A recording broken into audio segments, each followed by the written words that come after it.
10 మూళ్ళ 30 10 నాళ్ళ 40 యాదమ్మా ఏమిటా చప్పుడు? పాప చదువుకుంటోంది. చేయి జారిపోయిందమ్మా.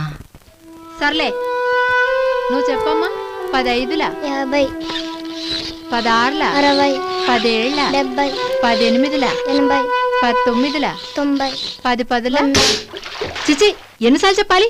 పాప చదువుకుంటోంది, బుద్ధి లేదు. నాలాగా కాకుండా నా కూతురు బాగా బతకాలని నాకు ఉంది.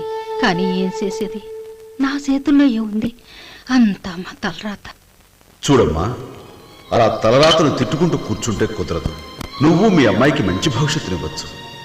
దానికి మార్గం ఆమెను చదివించడం ఒక్కటే.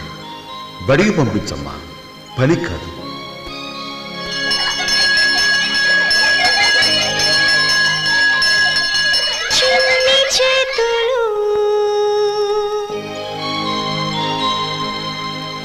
శ్రమ విడిచిపెట్టాలి, పుస్తకం పట్టాలి. ఇది